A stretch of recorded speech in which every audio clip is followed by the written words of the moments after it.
Hello gamers, it's SoftKitty99 and as you can see I am at the entrance gate to Ironforge. Why, you ask? Because it's the Harvest Festival, of course! Here outside of the front of Ironforge you'll find this great big feasting table to come and sit with your friends, have a little natter and have some food. You can pick up some harvest fruit, some harvest nectar. See, everything's harvest something.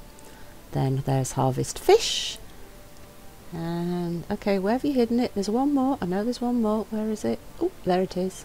Harvest boar. Now, each of these foodstuffs or drink, you can carry in your bag a maximum of 20 of each of these items. See, it says unique 20. So the fish, the boar and the fruit all restore 4% of your health while you eat them for 30 seconds, and the nectar restores 4% of your mana while you sit and eat it. So here I go, I'm just picking one or two more up just to show you that the maximum you can pick actually really is 20. There you go. So don't forget to come and pick up your food and drink for free just while the festival lasts. It's a nice little buff if you prefer not to spend money on food. Here you can find one quest, that's Wagner Hammerstrike has the quest. Greetings, warrior! It is the time of the Harvest Festival, a time of great bounties and a time of remembrance. We partake of feasts to celebrate all we have to be thankful of, and we remember our ancestors and past heroes to give thanks to the legacy they gave us. Please feel free to partake of the feast being offered here. Also, I am offering fireworks for sale. So let me see. Oh, look, 6 different types of fireworks for you. So if you're interested in some fireworks, now is a great time to pick them up because he's selling every single one of them just for copper. So it's a great time to stock up on fireworks. And his quest is honouring a hero. During the Harvest Festival of Azeroth, we give thanks to heroes for the sacrifices. In some cases, ultimate sacrifices they have given on our behalf. The Alliance acknowledges many heroes, but none weave a more tragic tale than that of Uther Lightbringer. Help us honour Uther by taking this offering to his tomb in the Western Plaguelands. Place it at his statue and then return to me. I'll only be here through the end of the festival, so waste no time in giving Uther his tribute. Travel to Uther's tomb in Western Plaguelands and use Uther's tribute at his statue, and then return to Wagner Hammersmith outside of Ironforge before the Harvest Festival is over. He's offering you the book For the Light, which tells you a bit more about Uther, and there are also 4 different types of spirit shard: anxious, forlorn, peaceful and vengeful. So that's new for this year, the crystals. So let us head to the Western Plaguelands. Here we are down at the bottom. So the closest flight path will be Chillwind Camp. So let's fly to Chillwind Camp. Here we are in Chillwind Camp at the Flight Master. I'm going to jump on my flying mount, but I will follow the road round for those of you who can't fly, just so you can see where it is if you've not been here before. So if you go past the house you'll find the road, and there's a junction and you go to your right, and this brings you into Sorrow Hill, which is where the cemetery is. So you'll find lots of graves of all the poor dead.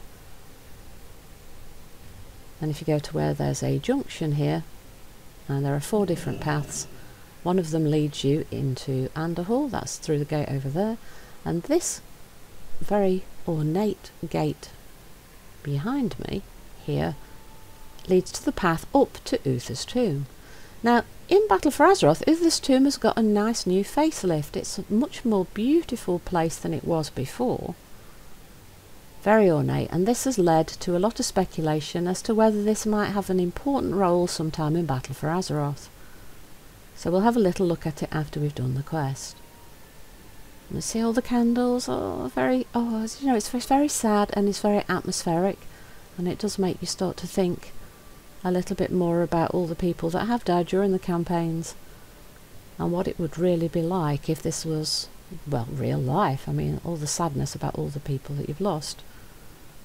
So you start with the festival, with the feasting and the remembrance, and then you come and you have this much more solemn, quiet thing. So let's place the tribute. Lots and lots of flowers and candles there, and the statue is one of those traditional heroic posers with their head held up and the armour ready, very stalwart and prepared. So let's take a little look around the tomb. See that on the floor there are these 4 glowing runes, and again people are speculating that there might be something going on here. And through the grille doors is obviously the way down to where the actual tomb will be, the mausoleum. And here you've got the book placed to offer remembrances, and the window is in the Paladin Order Hall style.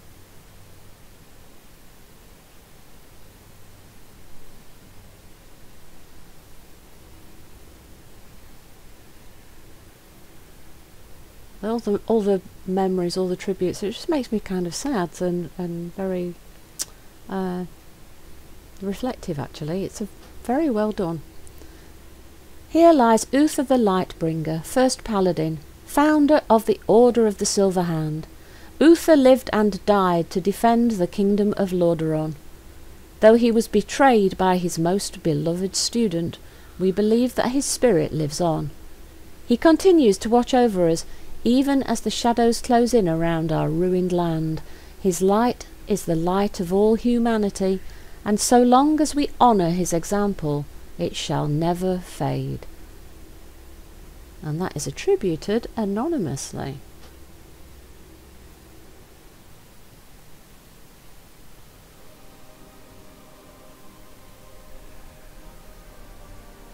So there is the new Uther Lightbringer tomb, and it's time to head back to Ironforge.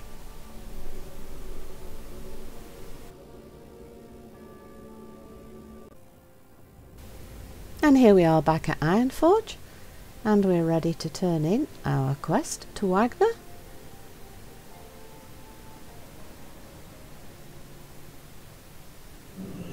Hello Wagner, you made me kinda sad, but I guess that was the entire point of sending me there in the first place.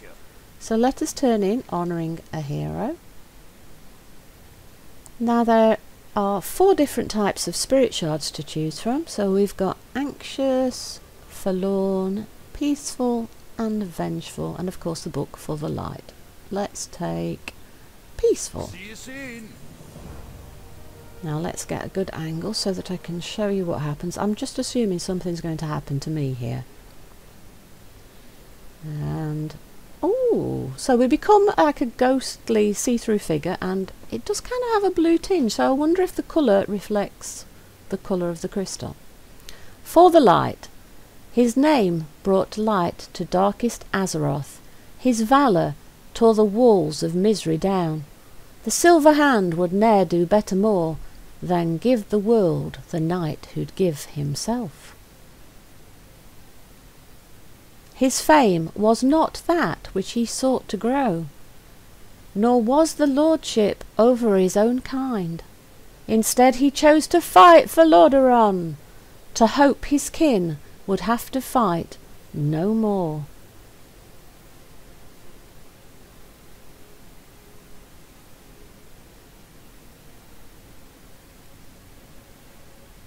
The tragic tale of this most holy knight will never end with his unholy death. We honour him, and we shall give him thanks. Uther always shall know glory and light.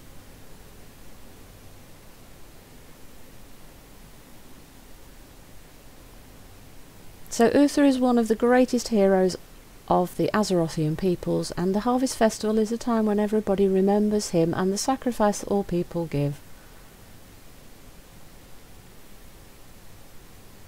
I hope you've enjoyed today's episode. Please don't forget to like, comment and subscribe, and remember the festival runs from September the 18th to 25th in 2018. If you're watching this in a different year, don't forget to check your calendar to see the dates for your festival. From SoftKitty99, goodbye and happy gaming!